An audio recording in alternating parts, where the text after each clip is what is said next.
শ্রী শ্রী গুরাবৈ নমঃ।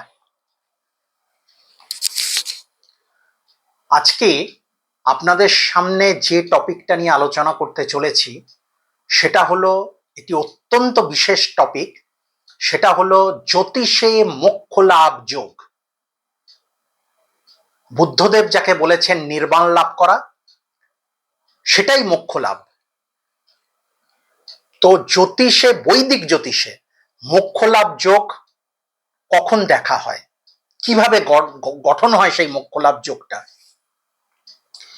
তো বিশ্বাস করুন, আমি আজ পর্যন্ত অনেক অনেক মানুষের হরোস্কোপ দেখেছি, কিন্তু এই প্রথম আমি সেই 1987 থেকে আমি এই সাবজেক্ট নিয়ে পড়াশোনা করছি, এখনো করছি।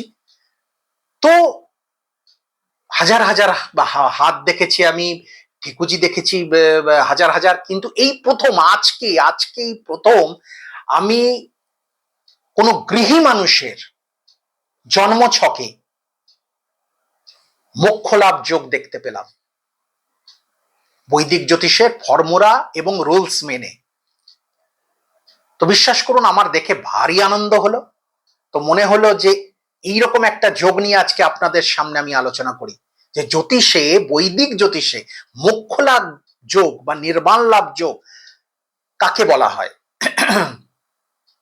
তো দেখুন, আজকে আমি যে জাতকের দেখলাম, বিশেষ ব্যাপার তার জন্য এটা এই কারণে যে তিনি কিন্তু গৃহী। এমনিতে ধরুন সাধু সন্ত ঈশ্বর কোটি সাধক যারা, তাদের তো মোক্ষ লাভ ঘটেই, ঠিক আছে, মানে মোস্ট অফ দেম আমি বলছি, কিন্তু গৃহীদের মধ্যে মোক্ষ লাভ এটা রিয়েলি এটা রেয়ার কেস। তো হয়তো লাখে একটা ঘটে এরকম ব্যাপার আর কি। তো সেই জন্য আমার কাছে এটা আজকে বিশেষ একটা ব্যাপার। তো সেই জন্য আমি আপনাদের সাথে শেয়ার করছি। তো কথা না বাড়িয়ে এবারে আসছি।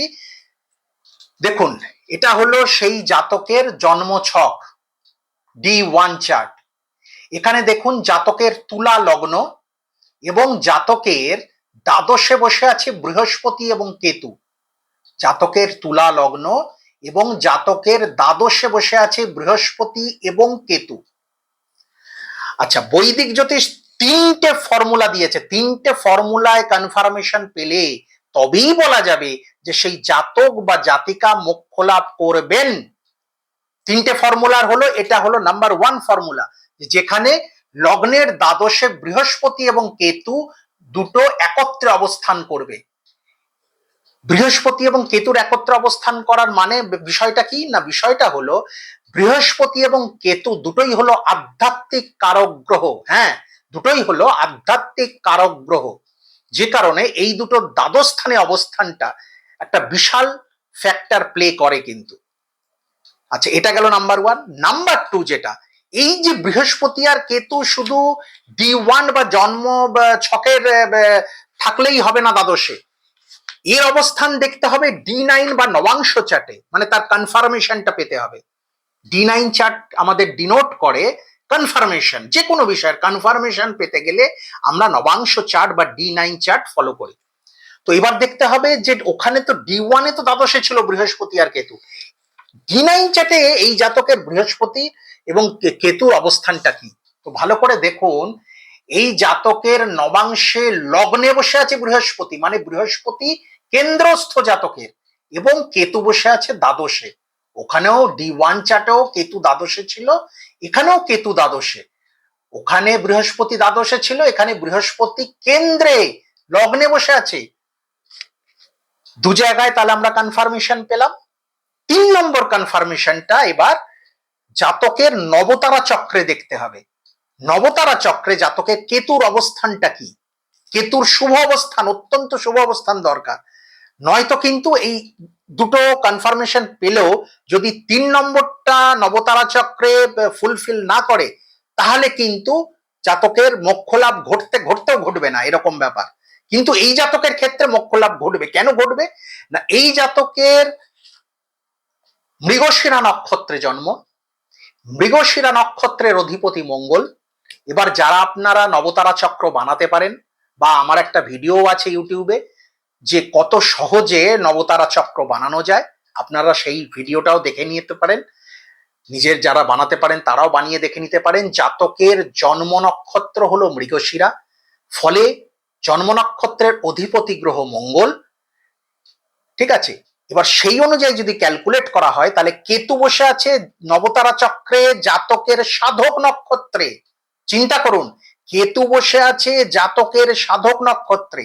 এই কেতু যদি নবতারা চক্রে জাতকের বিপদ বা বদ নক্ষত্রে বসে থাকতো বা প্রত্যরী নক্ষত্রে বসে থাকতো, তাহলে কিন্তু কখনোই এই থার্ড ফর্মুলাটা ফুলফিল করতো না। কিন্তু যেহেতু এই জাতকের তৃতীয় ফর্মুলাটাও ফুলফিল করে গেল, যে কেতু বসে আছে নবতারা চক্রে জাতকের সাধক নক্ষত্রে, তাই বৈদিক জ্যোতিষ অনুসারে এই জাতক অবশ্যই মোক্ষ লাভ করবেন বা তার নির্বাণ লাভ ঘটবে। এবার আরেকটা বিষয় আপনাদের জানান দিই, এটা তো গেল জন্ম ছক, নবাংশ চক্র এবং নবতারা চক্র, তার বিচারে কনফার্মেশন পাওয়া গেল।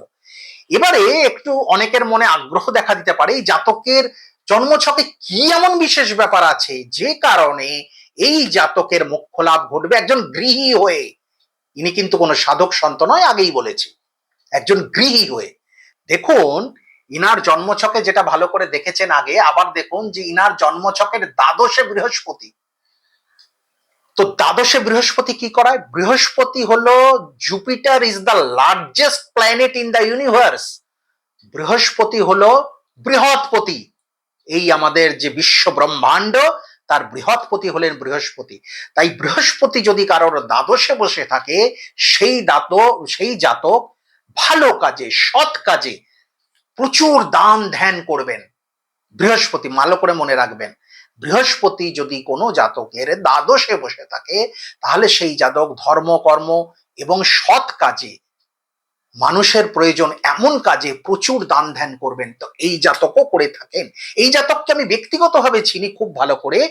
এই জাতক কার বই কেনার দরকার, কার মানে ফিস জমা পড়ছে না, ফিস দেওয়া দরকার, এই কাজে ইনি সবসময় অগ্রণী একটা ভূমিকা নেন এবং মানে যথেষ্ট ইনি দান ধ্যান করে আসছেন, আজকের থেকে নয়, দীর্ঘদিন যাবত। তো এত বড় পুণ্যের কাজ, এটা কিন্তু কম কথা নয়।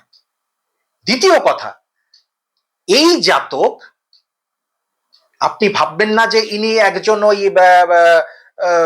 ইয়ে পড়ে মানে রামাবলী গায়ে জড়িয়ে সারাক্ষণ নাম ধ্যান করছেন প্রভু, তা নয়। কিন্তু ইনি একজন মস্ত বড় সায়েন্টিস্ট। আমি নাকে ব্যক্তিগতভাবে চিনি, ইনি একজন মস্ত বড় সায়েন্টিস্ট।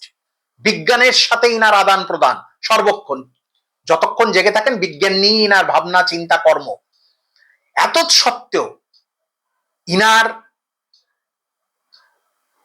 অচ্যুত ইষ্টনিষ্ঠা, মানে ইনার গুরুদেবের প্রতি অচ্যুত ইষ্টনিষ্ঠা, ওই সেই স্যার অ্যালবার্ট আইনস্টাইনের ফর্মুলা মেনে, যে religion without science is lame and religion without science is science without religion is lame and religion without science is blind। এই যে ফর্মুলাটা স্যার আলবার্ট আইনস্টাইন দিয়ে গেছিলেন, সেইটাকে মেনেই ইনি অত্যন্ত ঈশ্বরভক্ত একজন মানুষ, অত্যন্ত ঈশ্বরভক্ত একজন মানুষ, ঈশ্বর অনুরাগী একজন মানুষ। এবং ইনার সততা, inner down to earth behaviour মানুষের সাথে, সবকিছু ইনাকে ঈশ্বরের পথের পথিক করে তুলেছে। সবকিছু ইনার এতগুলো কোয়ালিটিস, তো এই বাস্তব কোয়ালিটি গুলো তো থাকতেই হবে। তাই তো তিনি জন্ম লগ্নে, জন্মর সময় এই প্ল্যানেটারি পজিশন পেয়ে এসছেন। এগুলোই তো ইনার সাথে হবে, ঘটবে, বা ইনি এগুলো করবেন, এটাই স্বাভাবিক ব্যাপার। তো হয়তো আমরা এরকম মোক্ষ লাভ করতে পারবো না, কিন্তু চেষ্টা করতে দোষ কোথায়? আসুন আমরা চেষ্টা করি। চেষ্টায় কি না হয় বলুন, আমরা চেষ্টা করি। আরে বাবা, এবারে না হোক পরের বারে হবে, চেষ্টাটা তো এখন থেকেই শুরু করি। কারণ ইনিও একজন কিন্তু গৃহী মানুষ, ইনি কিন্তু কোনো সাধু সন্ত ঈশ্বর কোটির সাধক নন, ইনি একজন গৃহী মানুষ। তো ইনি যদি পারেন মোক্ষ লাভ করতে, ইনি যদি পারেন নির্বাণ লাভ করতে, তো আমরা কেন নয়? চেষ্টা করি, চেষ্টায় কি না হয়। যাই হোক, সবাই খুব খুব খুব ভালো থাকবেন। গুরু কৃপাহি কেবলম।